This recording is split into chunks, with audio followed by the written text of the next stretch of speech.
जय भीम मित्रों। यही है सही चैनल यूट्यूब चैनल में आपનું સ્વાગત છે। હું છું પ્રેમજીભાઈ પરમાર। મિત્રો, આજે એકનો એક વિષય વારંવાર આવી ગયેલો હોવા છતાં એ વિષય પર ફરી એક વખત આપણે ચર્ચા કરીશું। અને ચર્ચા છે ભારતની અંદર જેની ઉપર સૌથી વધારે ચર્ચાઓ થઈ હોય અથવા તો જેની ઉપર સૌથી વધારે હાઈકોર્ટ અને સુપ્રીમ કોર્ટમાં ખટલાઓ દાખલ થયા હોય એવો પ્રશ્ન છે, અને એ પ્રશ્ન છે અનુસૂચિત જાતિ, જનજાતિ અને અન્ય પછાત વર્ગોને આપવામાં આવેલી અનામત। તો અનામત ઉપર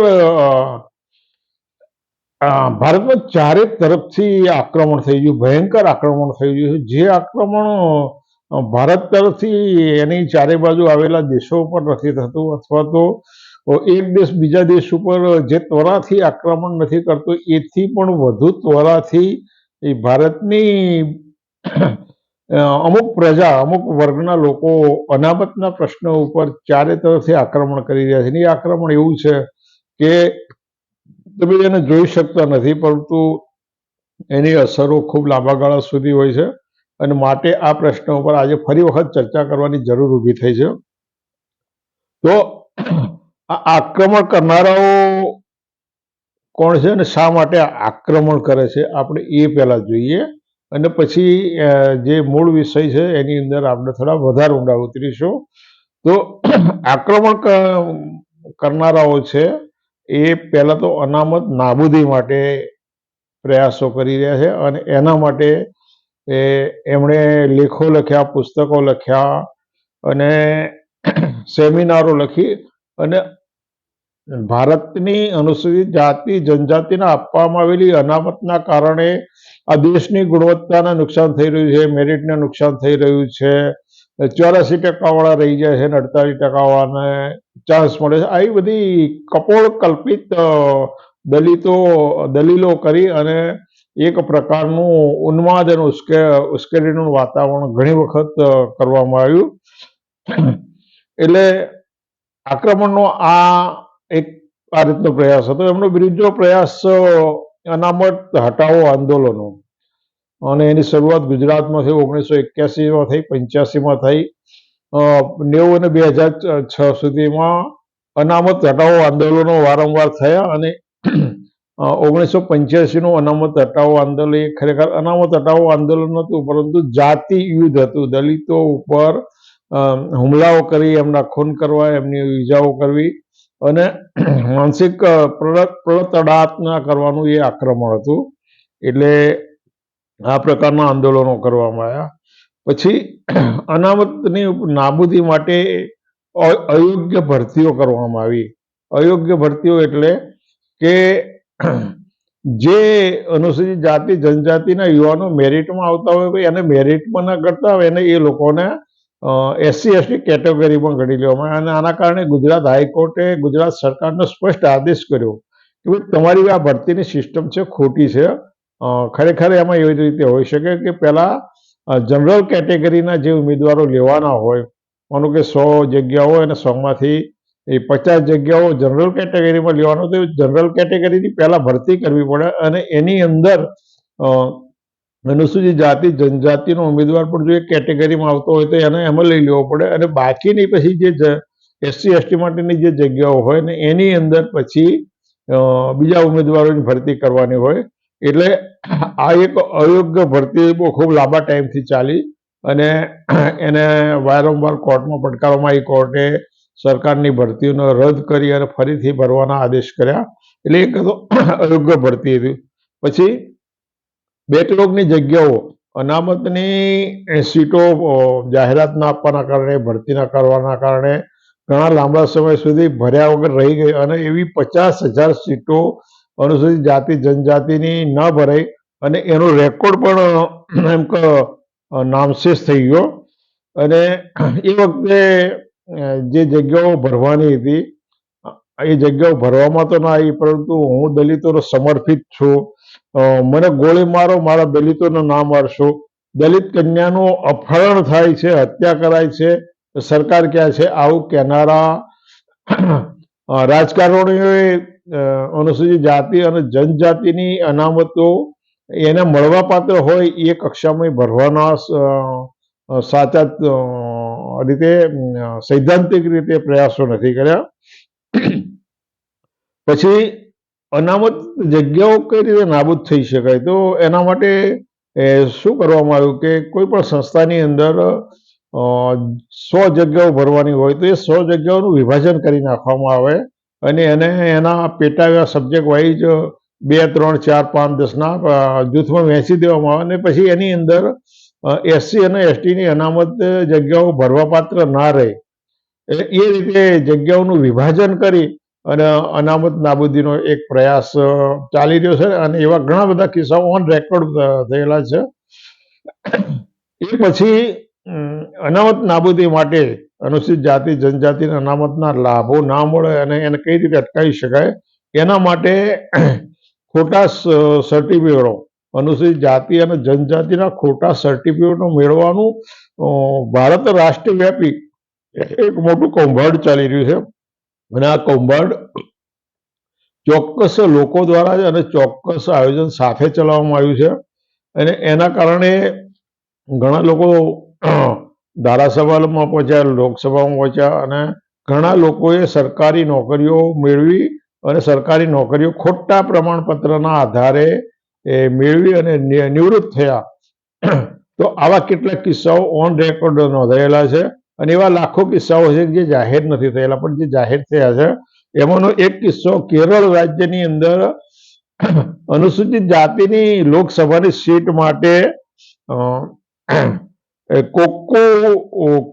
કોડુકુન્નિલ સુરેશ નામના એક વ્યક્તિએ અનુસૂચિત જાતિનું પ્રમાણપત્રના આધારે સંસદમાં 5 વખત આ મહાશય ચૂંટાયા અને કેરળની હાઈકોર્ટે ના જસ્ટિસ M. શશિધરન નામ્બિયારે એઓને ખોટા પ્રમાણપત્રના આધારે એમને ગેરલાયક ઠરાયા 2010માં અને એમનું સંસદ સભ્યપણું પણ રદ થયું હતું. પછી એ મહાશય સુપ્રીમ કોર્ટમાં જનાર હતા પણ એ પછીની માહિતી નથી, પરંતુ એક ખોટા સર્ટિફિકેટના આધારે અનુસૂચિત જાતિના સર્ટિફિકેટ મેળવી અને સંસદમાં કઈ રીતે પહોંચી શકાય આ એક બહુ ન્યાયતંત્રમાં નોંધાયેલો કિસ્સો છે. પછી આજે દેશમાં અને દુનિયામાં જે સંસ્થાનું નામ છે ISRO, Indian space research organizer, એની અંદર અનુસૂચિત જાતિના પ્રમાણપત્રોના આધારે બિન ગુજરાતી હિન્દી ભાષીઓ અને ખાસ તો દક્ષિણ ભારતના કેટલાક લોકો લાંબા સમયથી નોકરી કરતા હતા અને એવા 15 કર્મચારીઓની સામે એ વખતે ખૂબ લાંબી રજૂઆત કરવામાં આવી અને એ રજૂઆતો કરવા છતાંય પણ એની સામે કોઈ પગલાં લે અને એ લોકોને દૂર કરવામાં આવ્યા હોય એવું રેકોર્ડ ઉપર આવ્યું નથી.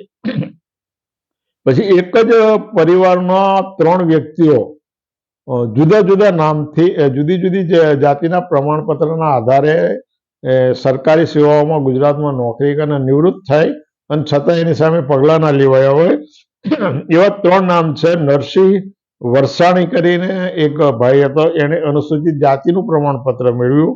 બીજા રસિક R. વરસાણીએ અનુસૂચિત જનજાતિનું પ્રમાણપત્ર મેળવ્યું અને મનસુખ R. વસાણીએ બક્ષીપદનું પ્રમાણપત્ર મેળવ્યું અને આ માટે 18/3/1993ના રોજ કાઉન્સિલ ફોર સોશિયલ જસ્ટિસના વાલજીભાઈ પટેલે ગુજરાત સરકારને લેખિત રજૂઆત કરી કે ભાઈ આ 3 જગ્યાએ આ 3 વ્યક્તિઓએ સગા ભાઈઓ છે અને 3 સગા ભાઈઓ હોવા છતાં આ લોકોએ ખોટા પ્રમાણપત્રો મેળવી અને ત્યાં આગળ નોકરી કરી છે અને નોકરીમાંથી લગભગ નિવૃત્ત થયા, પરંતુ જે લોકો આમાં ચોક્કસ પગલાં નહોતા લેવા ધારતા એ લોકોએ આની અંદર કોઈ ઊંડો રસ દાખ્યો નહોતો.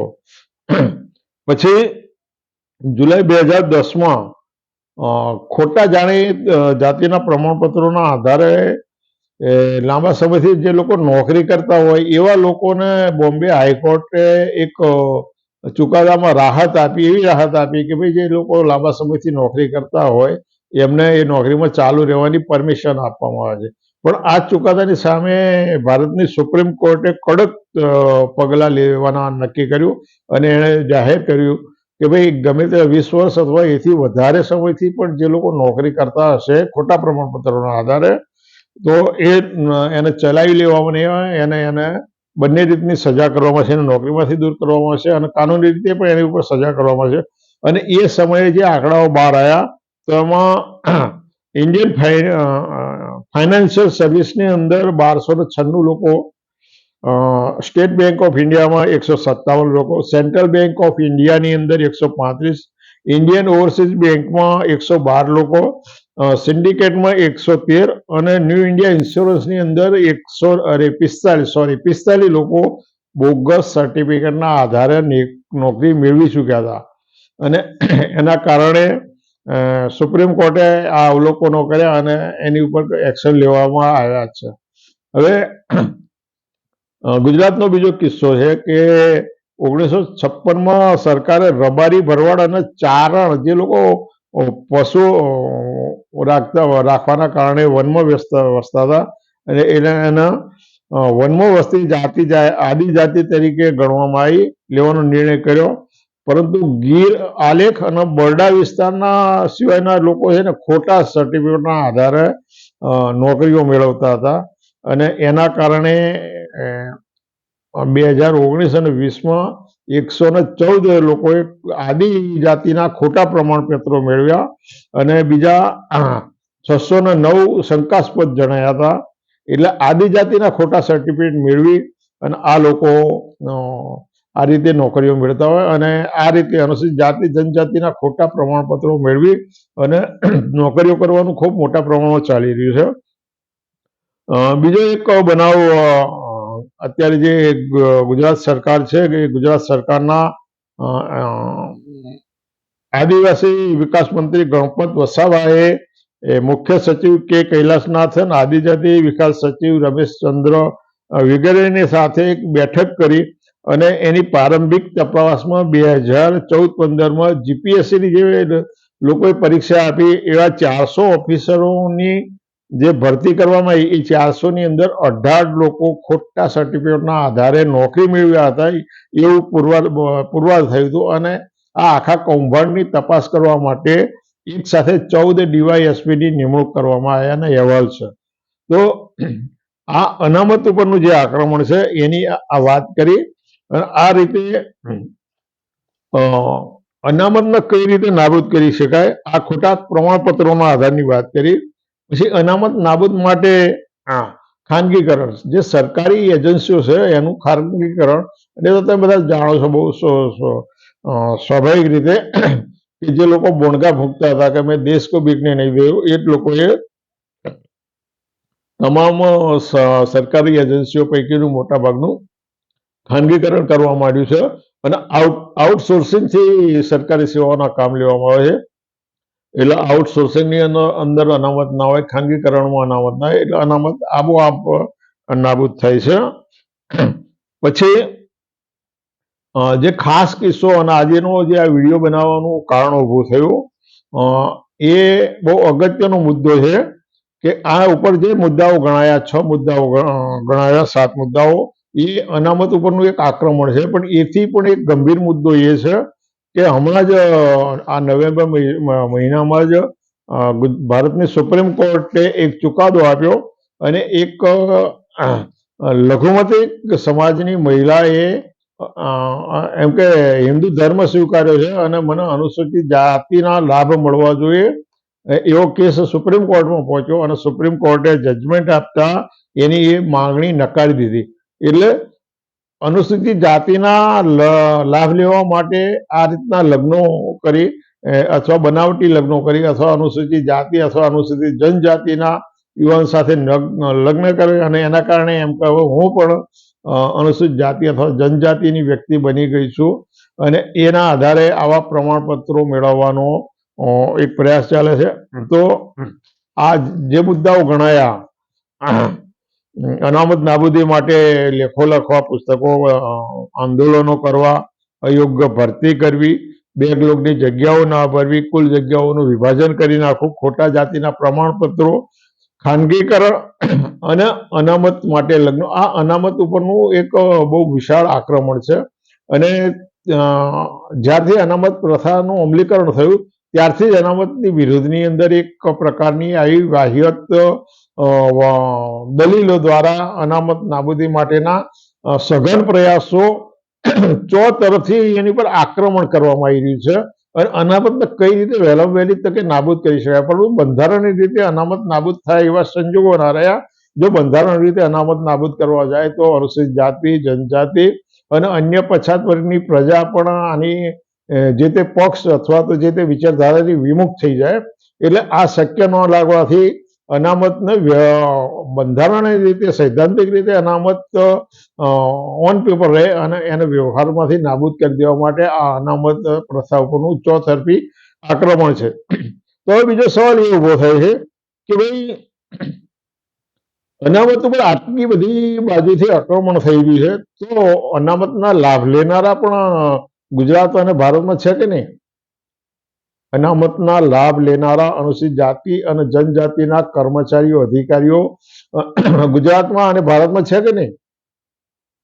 તમે 60-70 વર્ષ પહેલા જે પરિવાર ખપડી લઈને ખેતરમાં કામ કરતા હતા, મજૂરી કરતા, ખાડા ખોદતા હતા, એના દીકરાઓ ભણ્યા અને એ દીકરાઓ અનામતના કારણે વર્ગ 3 અને વર્ગ 2 અને વર્ગ 1ની જગ્યાઓમાં ગોઠવાયા અને માલ મલિદા મેળવી અને બહુ સારી જગ્યાએ ગોઠવાયા અને 2 પાંદડે થયા.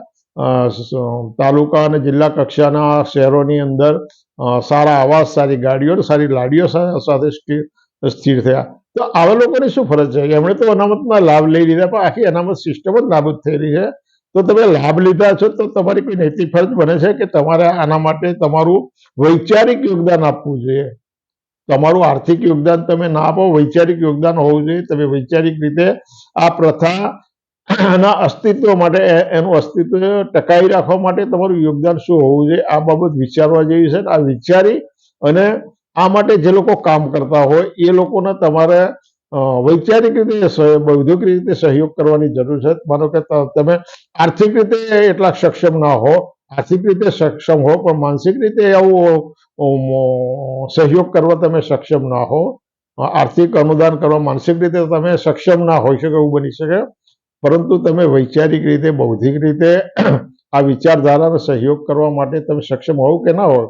એટલે ગુજરાતના અનુસૂચિત જાતિ, જનજાતિના નાગરિકો જેણે અનામતના લાભ લીધા છે અને નથી લીધા, એવા દરેકની ફરજ બને છે કે અનામત પ્રથા જેવી છે, જે સ્વરૂપે છે, એ પ્રથા ટકી રહેવી જોઈએ. અને એ પ્રથાની અંદર આજે બીજા ઘૂસણખોરો ઘૂસી રહ્યા છે, એ ઘૂસણખોરો એમાંથી દૂર થાય અથવા તો અનામત પ્રથાને નાબૂદ કરવાના જે પ્રયાસો થઈ રહ્યા છે એ પ્રયાસોને બ્રેક વાગે એ દિશામાં દરેકે વિચારવું જોઈએ. મારી વાત પૂરી કરવી પહેલા દરેક જે લોકો આ વિડીયો જોઈ રહ્યા દરેકને વિનંતી છે કે આ યુટ્યુબ ચેનલને તમે સબસ્ક્રાઈબ કરો, શેર કરો અને તમારા મિત્રોને પણ ભલામણ કરો, સાથે સાથે લાઈક કરો. તમારી વાત પૂરું કરું છું. જય ભીમ, જય ભારત.